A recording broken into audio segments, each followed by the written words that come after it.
आप सभी साथियों का एक बार फिर से आपके अपने चैनल अमन स्टडी पे मैं स्वागत करता हूं और एक नए क्लास के साथ एक बार फिर हम आपके सामने हाजिर है। और ये क्लास जो है वो 8वें नंबर की जो क्लास है वो आपके सामने है और इसमें हम जानेंगे कि कैसे क्वेश्चन जो है वो हर परीक्षाओं में घूमते रहते हैं। उन सभी क्वेश्चंस को हम यहाँ देखेंगे, यानी 101 से लेके 120 तक के क्वेश्चन यहाँ हम देखने वाले हैं और ये सारे प्रश्न किसी न किसी एग्जाम में आए हुए हैं। तो चलिए, चैनल पे नए आए हो तो जल्दी चैनल को सब्सक्राइब कर लीजिए, साथ ही बेल आइकन प्रेस करिए और अपने सभी साथियों को इस क्लास को शेयर करिए।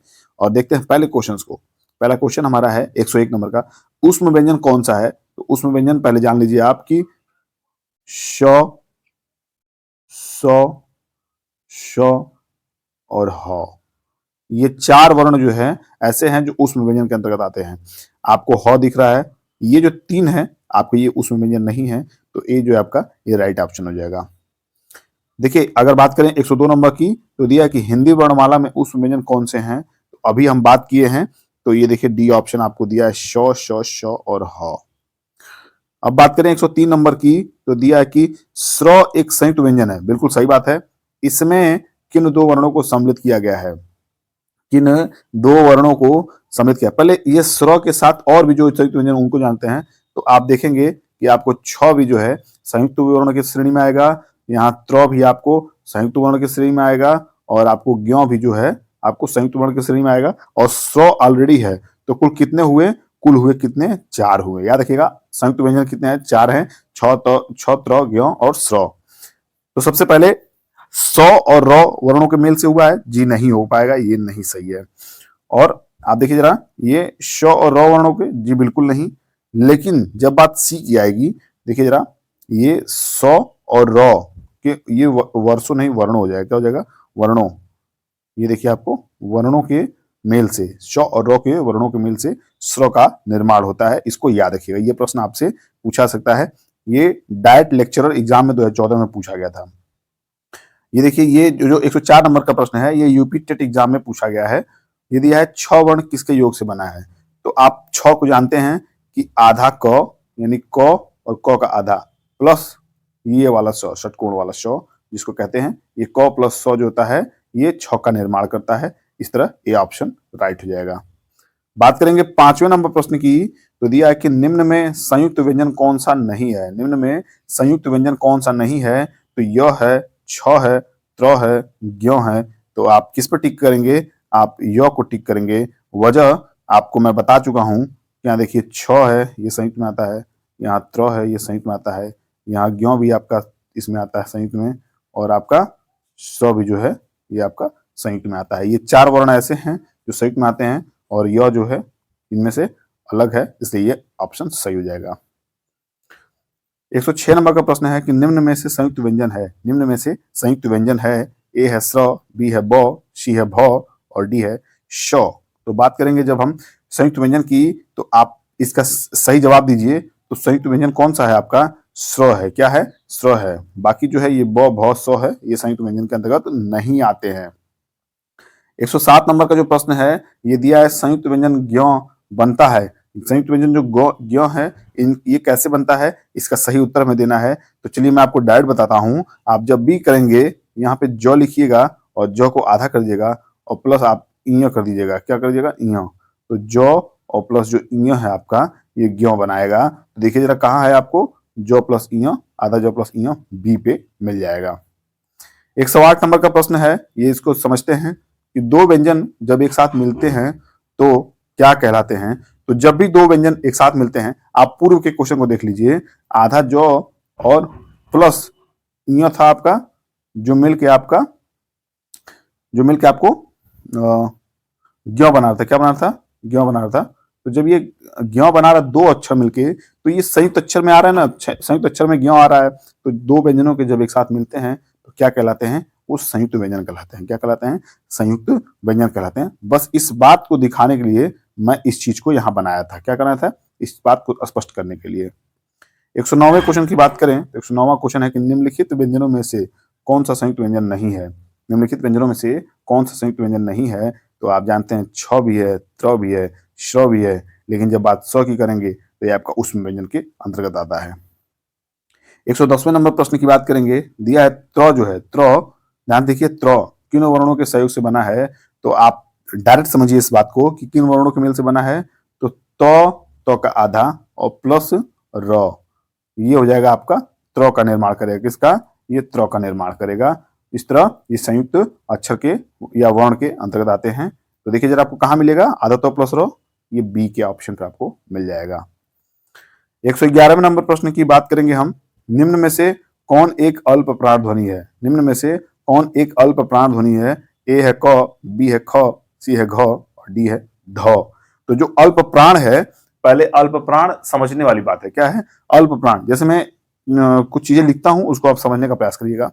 जो लोग पढ़े होंगे वो ठीक है, जो नहीं पढ़े होंगे वो भी समझ लेंगे। यहाँ पे क, ख, ग, घ और अंग, जब ये 5 वर्ण हमने लिखा, ये पहला जो वर्ण है जिसको आप कंठ कहते हैं, इसकी नंबरिंग कर लीजिए 1 2 3 4 5। और मैं ए को सॉरी अल्प प्राण को मैं दर्शाता हूं कि देखिए पहला जो है ये आपका पहला है, ये अल्प प्राण में आता है। तीसरा आपका अल्प प्राण में आता है। पांचवा आपका अल्प प्राण में आता है। लेकिन जब दूसरे की बात करेंगे तो ये आपका महाप्राण में आएगा और चौथा भी महाप्राण में आएगा।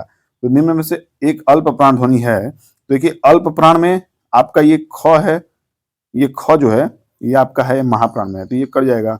यहाँ पे देखिए घ है, ये भी महाप्राण में है। लेकिन जब बात ध की करेंगे तो थ, द, ध और न होता है। तो ये आपका चौथे वर्ण पे आता है, तो ये भी महाप्राण है। क्या है? लेकिन देखिए यहाँ पे क जो है ये अल्प प्राण है। क्या है? तो क अल्प प्राण है, इसलिए ए ऑप्शन आपका राइट हो जाएगा। देखिए इतना समझाने के बाद आपका जो रिस्पांस आता है वो मुझे बेहद ही खुशी पहुंचाती है कि मेरा मेहनत जो है वो सफल दिखता है मुझे। तो इस बार टारगेट करते हैं कम से कम 100 लाइक्स के। 100 लाइक्स तो कम से कम आप लोग जरूर कीजिए। इनमें से कौन व्यंजन अल्प प्राण है? तो ए है ख, बी है थ, सी है च और डी है फ। जिस तरह मैंने पूर्व के क्वेश्चन को बताया है इस तरह आप करिएगा और समझने का प्रयास करिएगा। अगर अल्प प्राण की बात करें तो देखिए यहाँ पे क ख ये महाप्राण हो जाएगा, मैं लिख दे रहा हूं। तो थ ये महाप्राण हो जाएगा। लेकिन जब च की बात करेंगे तो च पहला है, इसलिए ये सही हो जाएगा। अब यहाँ प फ ये भी महाप्राण हो जाएगा, तो सी ऑप्शन राइट हो जाएगा। 113 नंबर प्रश्न की बात करेंगे। निम्न में अल्प प्राण व्यंजन कौन सा है? तो देखिए अल्प प्राण आपका ख ये महाप्राण, क ख ग ये आपके अल्प प्राण में आ जाएगा। क्या जाएगा? ये आपके अल्प प्राण में आ जाएगा और ये राइट ऑप्शन है। 114 नंबर प्रश्न की बात करेंगे तो कौन सी ध्वनि महाप्राण नहीं है? कौन सी ध्वनि महाप्राण नहीं है? तो देखिए जरा महाप्राण नहीं है, इसका मतलब वो अल्प प्राण है। क ख ये महाप्राण है। ये देखिए क ख ग घ ये भी महाप्राण है, चौथे नंबर पे है। ये देखिए च छ ज च, देखिए यहाँ पे मैं लिख रहा हूँ च छ ज। अब जो है तीसरा नंबर पे आ रहा है और तीसरा नंबर का अपने आप जो है ये अल्प प्राण में आता है। किसमें आता है? अल्प प्राण में आता है, इसलिए ये राइट ऑप्शन हो जाएगा। 115वें नंबर प्रश्न की बात करेंगे। दिया निम्न में महाप्राण व्यंजन कौन सा है? तो निम्न में महाप्राण व्यंजन बताइए। ये आपका तो है जो अल्प प्राण में आएगा, और तो थ द ये भी आपका अल्प प्राण में आएगा। ये प फ ब भ ये देखिए चौथे नंबर पे आ रहा है। क्या आ रहा है? ये चौथे नंबर पे आ रहा है, तो ये आपका महाप्राण हो जाएगा। याद रखिएगा भ जो है मैं लिख दे रहा हूं यहाँ पे प फ ब और भ ये चौथे नंबर पे आ रहा है। क्या आ रहा है? भ जो है चौथे नंबर पे आ रहा है। तो चौथे नंबर पे ये दूसरा और चौथा जो है महाप्राण में आते हैं। पहला और तीसरा और पांचवा आपके अल्प प्राण में आते हैं। तो भ जो है आपका महाप्राण में हो जाएगा। इस तरह सी ऑप्शन सही हो जाएगा। 116 नंबर प्रश्न की बात करें तो सभी महाप्राण वर्णों वाला समूह है। सभी महाप्राण वर्णों वाला समूह है। तो चलिए महाप्राण वर्णों का समूह जो है हम यहाँ पे अलग करते हैं। देखिए ख जो है ये महाप्राण है, बिल्कुल सही है। च छ ये भी महाप्राण है और ट ठ ये भी महाप्राण है। पहला ये ऑप्शन जो है वो आपको महाप्राण के रूप में मिल गया। इस तरह जो ए ऑप्शन है ये राइट हो जाएगा। बात करेंगे 117वें नंबर प्रश्न की। दिया है निम्नलिखित व्यंजनों में से कौन महाप्राण है? तो क है, ग है, अंग है, ठ है। तो अगर इसकी बात करें तो ये अल्प प्राण में होगा। ये देखिए क ख ग ये तीसरे नंबर पे है, ये भी अल्प प्राण होगा। और ये अंग पांचवें पे है, ये भी अल्प प्राण होगा। आप ठ की बात करेंगे तो ट ठ, जब ठ आप देख ले दूसरे नंबर पे, तो ये महाप्राण में आएगा। क्या आएगा? महाप्राण में। इस तरह डी ऑप्शन सही हो जाएगा। 118वें नंबर प्रश्न की बात करें, प्रत्येक वर्ग का दूसरा और चौथा वर्ण क्या कहलाता है? प्रत्येक वर्ग का दूसरा और चौथा वर्ण अल्प प्राण महाप्राण कहलाता है। तो महाप्राण व्यंजन जो है आपके सबसे ए ऑप्शन पे दिया हुआ है। 119वें नंबर की प्रश्न की बात करेंगे, महाप्राण ध्वनियां व्यंजन वर्ग में किससे संबंधित है? तो आपको दूसरा और चौथा टिक करना है। दूसरा और चौथा देखिए सी ऑप्शन है आपका। इस तरह अल्प प्राण और महाप्राण का जो कंफ्यूजन है वो मैं बहुत हद तक आपको दूर कर पा रहा हूं। और 120 नंबर इस क्लास का लास्ट क्वेश्चन है। देखिए जरा, हिंदी के स्पर्श व्यंजन के 5 वर्गों के दूसरे और चौथे वर्ण होते हैं। मैं शुरू में समझाया हूं कि एक वर्ण के कितने नंबर होते हैं? 5। तो 1 से लेके 5 तक। और स्पर्श व्यंजन की कितनी संख्या होती है? तो 25। तो 25 में आप बस ये पूछा आपसे कुछ और है, लेकिन मैं उन चीजों को बता रहा हूं अलग से, ये बात अलग है। तो जब 5 वर्गों के दूसरे और चौथे वर्ण होते हैं, तो पांचों वर्ग के दूसरे और चौथे वर्ण क्या होते हैं? महाप्राण होते हैं। दूसरा और चौथा जब भी बात करें वो महाप्राण होगा, और पहला, तीसरा, पांचवा आपका अल्प प्राण होगा। इस तरह ये क्लास यहाँ समाप्त होती है। मुझे उम्मीद है ये क्लास आपको अच्छा लगा होगा। तो टारगेट 100 लाइक्स का उसको कंप्लीट करिए, और इससे बेहतर क्लास बनाने का मैं प्रयास करूंगा अगली बार। और जल्दी ही आपके सामने जो मैं इस चैप्टर को खत्म करके हम अगले चैप्टर की तरफ बढ़ेंगे। तो चलिए मिलते हैं अगली क्लास में। तब तक के लिए शुभकामनाएं आपके साथ हैं। पढ़ते रहिए, मस्त रहिए, स्वस्थ रहिए, अपना ध्यान रखिए, अपने परिवार ध्यान रखिए। मिलते हैं अगली क्लास में। तब तक के लिए बाय बाय, टेक केयर।